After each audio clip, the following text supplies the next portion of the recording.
2022 मध्ये अतिवृष्टी आणि अवकाळी पावसामुळे झालेल्या नुकसान भरपाईची मदत शेतकऱ्यांच्या खात्यामध्ये 2023 ला जमा झाली होती। नुकसान भरपाईपोटी शासन निर्णयामध्ये नमूद मर्यादेपेक्षा जास्त मदत दिल्याचं सांगत सरकारनं आता शेतकऱ्यांना परत नोटीस पाठवल्या आहेत आणि ह्या नोटीसच्या माध्यमातून जास्तीची रक्कम परत मागण्यात आली आहे। त्यासाठी तेल्हारा तालुक्यामध्ये जवळपास 3000 शेतकऱ्यांना नोटीस पाठवण्यात आल्या आहेत।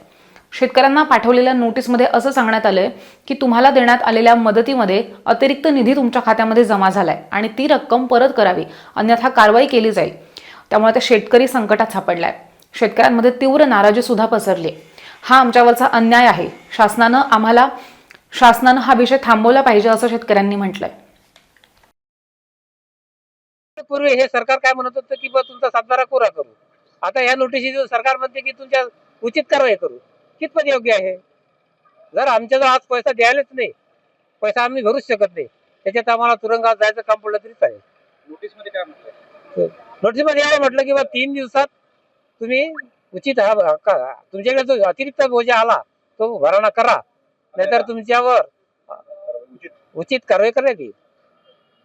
नोटिसा अशा होत्या की अतिवृष्टीचा जो निधी शेतकऱ्यांना जो जमा झाला शासनातर्फे, तो अतिरिक्त निधी जमा झाला शेतकऱ्याच्या खात्यात, असं त्या नोटिसीवर नमूद होतं। आमचं असं म्हणणं आहे की याच्या व्यतिरिक्त, या विषयाच्या व्यतिरिक्त शेतकऱ्याचे शासनाकडे भरपूर पैसे अजून घेणे बाकी आहेत। त्या संदर्भात विचार व्हावा आणि ज्या नोटिसी त्यांनी सादर केल्या त्या नोटिसीमध्ये त्यांनी सांगितलं की 3 दिवसाच्या आत तुम्ही भरणा करावा सदर रकमेचा, अन्यथा तुमच्यावर कारवाई करण्यात येईल। तर हे अन्यायकारक आहे। हे त्यांनी थांबवून शेतकऱ्याच्या नोटिसी वापस घेऊन दिलगिरी व्यक्त करून हा विषय थांबवायला पाहिजे।